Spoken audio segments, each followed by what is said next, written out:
पश्चाताप करो, सुसमाचार में विश्वास करो, ईश्वर का राज्य निकट आ गया है।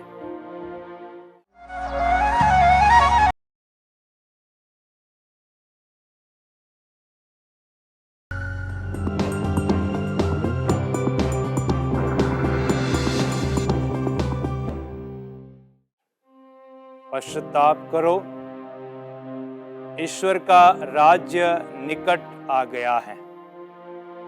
आत्मदर्शन टीवी के सभी दर्शक भाई बहनों को मेरा प्यार भरा जय यीशु। क्रिस्त में प्यारे भाई बहनों, आज हम संत मत्ती अध्याय 4 पद संख्या 12 से 17 और पद संख्या 23 से 35 पर मनन चिंतन करेंगे।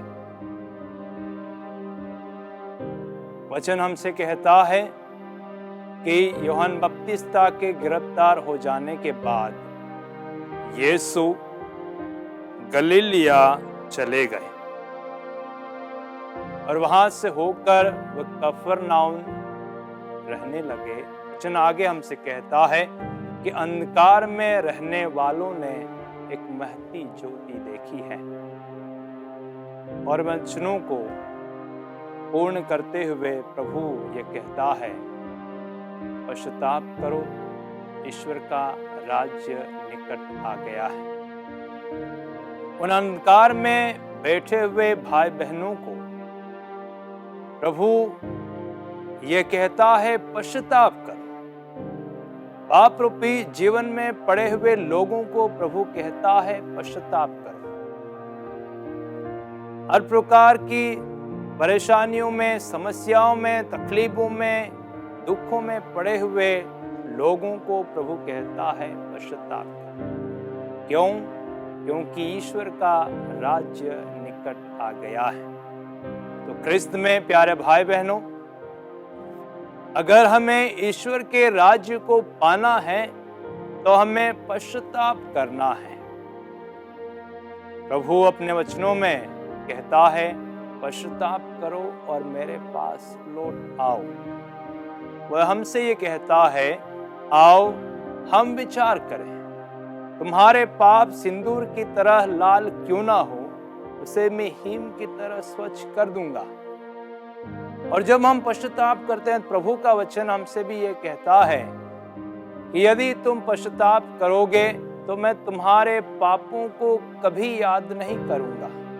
मैं तुम्हारे पापों की गठरी बांधकर समुद्र में डाल दूंगा। और इसलिए पश्चाताप की आवश्यकता है कि हम स्वर्ग राज्य के भागी बने। यदि आप और हमें स्वर्ग राज्य के भागी बनना है तो हमें पश्चाताप की जरूरत है।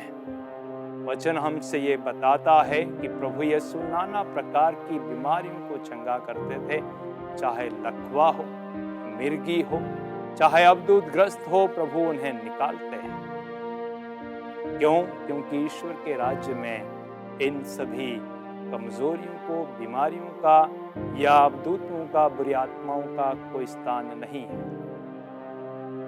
तो आइए प्यारे भाई बहनों, हम अपने जीवन को झांक कर देखें, हमारे वचनों को झांक कर देखें, हमारे विचारों को झांक कर देखें, हमारे कर्तव्यों को झांक कर देखें।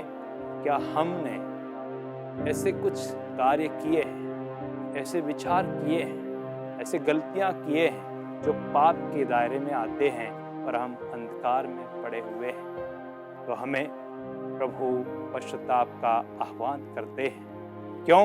क्योंकि हम ईश्वर के राज्य के अधिकारी हैं। तो आइए हम सच्चा पश्चाताप करें और ईश्वर के राज्य के भागी बने। आमीन।